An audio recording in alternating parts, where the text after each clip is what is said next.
Hi.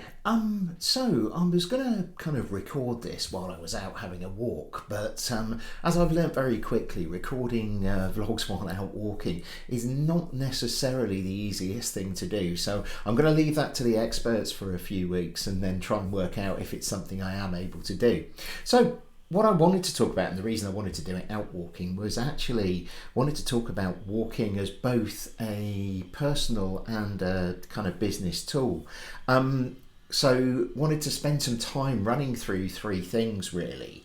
The first was talking about walking from an exercise perspective. The second was then to talk about how walking can help you personally from a business perspective. And then the last was really to talk around how you can use it actually as a really effective business tool and help you kind of carry out the meetings that you need to carry out. Now, looking at it from a fitness perspective, I'm a type 1 diabetic. I've been diabetic for nigh on 50 years now. And one thing I noticed, and we did a lot of walking at the start of lockdown, was how my blood sugar can be reduced very, very quickly by going out for a walk. So on a logical note, it's an aerobic exercise. So it's one that exists where kind of it's helping your heart get a little bit of exercise, but not at the anaerobic level that we'd normally see if you were out cycling or something like that.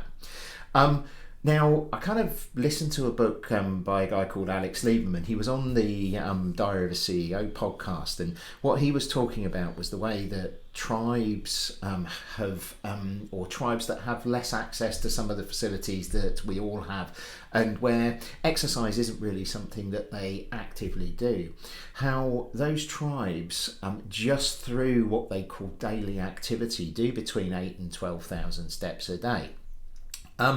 My context for this is while we do absolutely need to go out and get that physical formal exercise that tests your heart at a higher level, walking is one of the best ways to help out people and help set them, set the exercise rate going and keep you physically active at all times. It's the only activity really that our bodies were designed to do over a long period of time.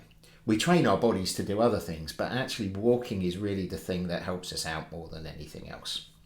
So second, well, we might as well, if we're looking at these things and looking at walking as an exercise, then also look at it, how can it help you from a business perspective? Now, I've been listening to Arnold Schwarzenegger on his book, Be Useful, recently, and I can thoroughly recommend actually this as an audio book because you get the full Arnie experience as you're going through it. And listening to him kind of talking, one of the first things he talks about is at the end of his working day, he used to, get out and go for a walk. What that allowed him to do was clear his head and put things in perspective.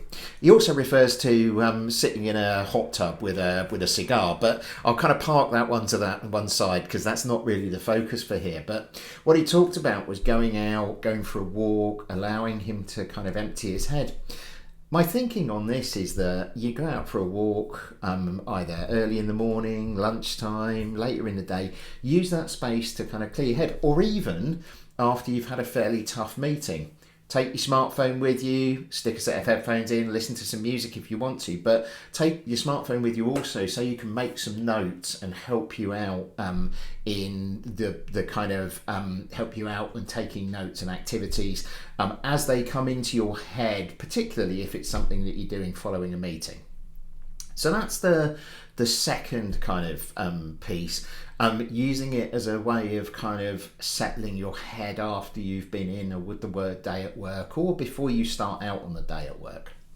The last thing on the list is then to say, okay then, so what we're going to do here is look at it as a tool to allow you to maintain focus while you're having meetings.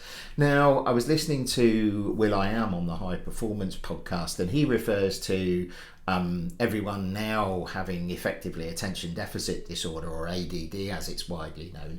And the reason for that is obviously constant attention to smartphones. And also, if you've been working through a lockdown period where you were exceptionally busy, had back-to-back appointments, you tended to find yourself while you were in meetings focused on doing tasks as well. So one of the things about walking is you cannot do anything else other than be talking to someone. So my context on this is particularly for one-to-ones if you manage a team, and also with broader kind of meetings that are less kind of camera and Teams focused. Set context, do them while you're out walking. Take your smartphone again, and you will have it with you to be on it, but also it will allow you to take notes as you need to if you need to.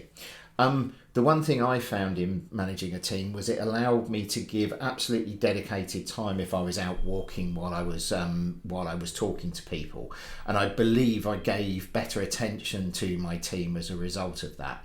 So and that's the really kind of the context of it. Get some exercise at the front end, use it as a really good exercise tool, but then also bring in either that helping your head, helping settle things down, or also helping you with meetings that you want to carry out. And that's really kind of what I wanted to talk about today.